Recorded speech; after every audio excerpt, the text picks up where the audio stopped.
사랑해서 한 결혼인데 정신차려 보니 통장 잔고는 바닥이고 부부관계는 파탄 직전이라면 어떨까요? 우리는 절대 안 그럴 거야 라고 장담하시나요? 안타깝게도 통계는 거짓말을 하지 않습니다. 오늘 이 이야기는 단순히 돈을 못 벌어서 망하는 부부들의 이야기가 아닙니다. 오히려 남들만큼 벌고 화려하게 시작했는데도 결국 거지가 되어버리는 부부들의 소름 돋는 특징과 그 이면에 숨겨진 위험한 심리에 대해 깊숙이 파헤쳐보겠습니다. 오늘 영상 끝까지 보시면 여러분의 가정을 지키는 가장 강력한 방어 기제를 얻게 되실 겁니다. 자, 가장 먼저 짚어봐야 할 특징은 바로 보여주기식 소비의 늪에 빠진 부부들입니다. 요즘 SNS 보면 다들 행복해 보이죠? 명품 가방, 고급 호텔 호캉스, 번쩍거리는 외제차. 문제는 내 소득의 수준이 아니라 내 인맥의 수준에 내 소비를 맞추려 할 때 시작됩니다. 심리학적으로 이를 과시적 소비라고 하는데, 결혼하고 거지되는 부부들은 이 과시의 대상이 나에서 우리로 확장됩니다. 남들 다 하는 결혼인데 이 정도는 해야지 라는 그 한마디가 비극의 시작이죠. 남들 눈에 비치는 우리 부부의 모습이 실제 우리 통장 상황보다 훨씬 중요해지는 순간 가계 경제는 무너지기 시작합니다. 특히 결혼식이라는 단 하루의 이벤트를 위해 수천만 원의 빚을 지는 경우를 보세요. 화려한 조명이 꺼지고 남는 건 매달 돌아오는 대출이자 고지서뿐입니다. 이들은 왜 이런 선택을 할까요? 바로 낮은 자존감을 소비로 메우려는 보상심리 때문입니다. 우리가 이 정도는 산다 라는 걸 증명해야만 직성이 풀리는 거죠. 하지만 여러분, 진짜 부자들은 남에게 증명할 필요를 못 느낍니다. 증명하려고 애쓰는 순간 이미 여러분은 경제적 하향 곡선을 그리기 시작한 겁니다. 그럼 두 번째 특징은 뭘까요? 바로 경제적 소통의 부재입니다. 이게 정말 무서운 게 겉으로는 아무 문제 없어 보인다는 거예요.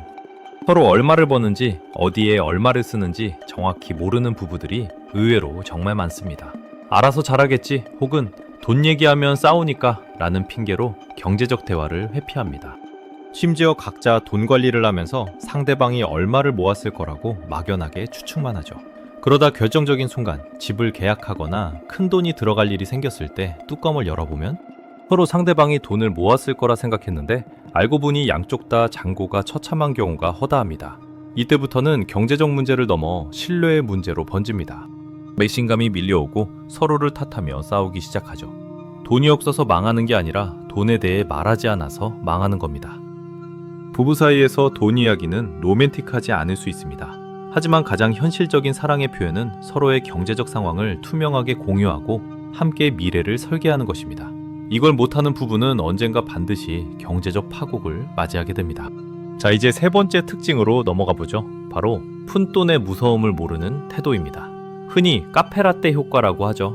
하루 몇천 원의 지출이 모여 큰 돈이 된다는 건 다들 압니다. 그런데 거지되는 부부들은 여기서 한 발 더 나아가 보상 심리적 지출에 중독되어 있습니다. 오늘 회사에서 너무 힘들었으니까 배달 음식 시켜 먹자. 이번 주말엔 고생했으니까 쇼핑 좀 하자. 이걸 심리학에서는 자기 통제력의 고갈이라고 부릅니다.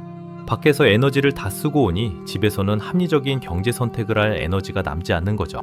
그래서 가장 쉬운 해결책인 소비를 택합니다. 퇴근길에 습관적으로 결제하는 택시비, 스트레스 풀려고 지르는 화장품이나 게임 아이템. 하나하나 보면 소액이라 큰일 날 것 같지 않죠? 하지만 이런 부부들의 가계부를 보면 정작 어디에 썼는지 기억도 안 나는 기타 지출이 전체 소득의 30%를 넘습니다. 밑 빠진 독에 물 붓기라는 말이 딱 이럴 때 쓰는 겁니다. 큰 구멍은 눈에 잘 띄어서 막기라도 쉽지. 이런 미세한 균열들이 결국 배를 가라앉히는 법입니다. 네 번째는 정말 치명적입니다. 바로 자녀 교육에 대한 과잉 투자입니다. 대한민국 부부들이 가장 많이 빠지는 함정이죠.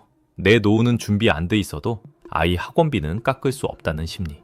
이건 부성애, 모성애라는 이름으로 포장된 대리만족의 욕구일 가능성이 큽니다. 아이를 잘 키우고 싶은 마음이야 다 똑같죠. 하지만 내 경제적 능력을 벗어난 사교육비 지출은 아이에게 날개를 달아주는 게 아니라 부모의 발목에 모래주머니를 채우는 꼴입니다. 실제로 노후 파산하는 부부들의 압도적인 원인 1위가 자녀 교육비 비용입니다. 아이가 공부를 잘해서 나중에 효도할 거라는 막연한 기대는 버려야 합니다. 냉정하게 들리겠지만 부모가 경제적으로 무너지면 아이에게는 평생 짐이 됩니다. 진정으로 아이를 사랑한다면 부모가 먼저 경제적으로 자립하고 탄탄한 노후를 준비하는 모습을 보여줘야 합니다. 교육비 때문에 노후 자금을 헐어 쓰는 순간 그 가정은 이미 20년 뒤의 빈곤을 예약한 것이나 다름없습니다. 그런 다섯 번째 특징은 뭘까요? 투자가 아닌 투기를 하는 부부입니다. 조급함이 화를 부르는 경우죠. 옆집 누구는 주식으로 대박 났다더라. 친구 누구는 코인으로 집 샀다더라. 이런 소리를 들으면 마음이 급해집니다. 우리는 언제 돈 모아서 집 사나 싶거든요.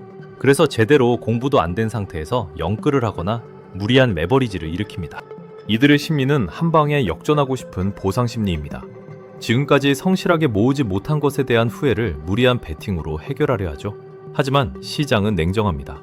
부부의 전 재산이 걸린 돈을 감정에 휘둘려 투자하는 순간 그 돈은 이미 남의 돈이 됩니다. 투자는 부부가 함께 공부하고 감당할 수 있는 리스크 범위 내에서 천천히 나아가야 합니다. 대박을 노리다가 쪽박 차는 시나리오는 영화 속 이야기가 아닙니다. 바로 우리 주변에서 매일 일어나는 비극이죠. 여섯 번째 특징은 변화에 둔감한 태도입니다. 10년 전 소비 습관을 소득이 줄어든 지금도 그대로 유지하는 부부들이 있습니다. 혹은 아이가 태어나서 지출이 늘었는데도 예전의 라이프 스타일을 버리지 못하죠. 상황이 변하면 전략도 변해야 합니다. 하지만 설마 어떻게든 되겠지라는 안일한 생각이 부부를 가난의 늪으로 밀어넣습니다. 세상은 변하고 물가는 오르는데 우리 부부의 경제관념만 과거에 머물러 있다면 결과는 뻔합니다. 마지막 일곱 번째, 이게 어쩌면 가장 본질적인 문제일지도 모릅니다. 바로 부부간의 권력 다툼입니다. 돈을 더 많이 버는 사람이 주도권을 쥐려하거나 돈 쓰는 걸로 상대방을 통제하려 드는 경우입니다. 돈이 사랑의 도구가 아니라 무기가 되는 순간 그 부부의 경제는 이미 파탄난 겁니다. 서로에게 비밀 계좌를 만들고 지출을 속이기 시작합니다.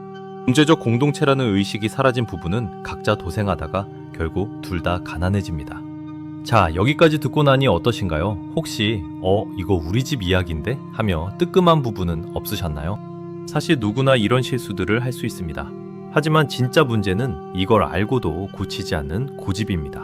결혼하고 거지되는 부부들의 심리적 공통점은 결국 현재의 쾌락을 위해 미래의 안녕을 담보 잡는다는 것입니다. 인생 한 번뿐인데 라는 욜로 정신이 부부 경제에는 독약이 될 수 있다는 걸 명심해야 합니다. 그럼 어떻게 해야 할까요? 해결책은 의외로 간단합니다. 하지만 실천은 어렵죠. 첫째, 오늘 당장 배우자와 마주 앉아 가감없는 통장 잔고를 공유하세요. 빚이 있다면 그 액수까지 정확하게요. 치부를 드러내는 것 같아 부끄럽겠지만 그게 치료의 시작입니다. 둘째, 우리만의 기준을 세우세요. 남들이 어떻게 사는지, 인스타그램에 뭐가 올라오는지 신경 끄세요. 우리 부부가 감당할 수 있는 지출 가이드라인을 정하고 엄격하게 지키는 겁니다. 셋째, 작은 지출에 예민해지세요. 배달 음식 한 번 덜 먹고 커피 한 잔 줄이는 게 구질구질해 보이나요? 아니요, 그게 여러분의 노후를 지키는 가장 고귀한 투쟁입니다. 여러분, 결혼은 로맨스지만 생활은 다큐멘터리입니다. 사랑만으로 배를 채울 수 없다는 건 너무나 가혹한 현실이죠. 하지만 반대로 경제적으로 단단하게 결속된 부부는 그 어떤 시련이 와도 흔들리지 않습니다. 돈 때문에 싸우는 부부가 아니라 돈을 함께 다스리는 부부가 되시길 바랍니다. 오늘 제가 말씀드린 이 특징들을 반면교사 삼아 여러분의 가정이 경제적으로나 심리적으로 풍요로워지길 진심으로 응원하겠습니다. 여러분의 통장이 든든해지는 그날까지 저는 계속해서 유익한 지식으로 찾아오겠습니다. 오늘 이야기가 도움이 되셨다면 주위의 소중한 분들에게도 공유해주세요. 시청해주셔서 감사합니다. 지금까지 삶은 경제였습니다. 다음 영상에서 더 깊고 흥미로운 이야기로 뵙겠습니다. 행복한 하루 되세요.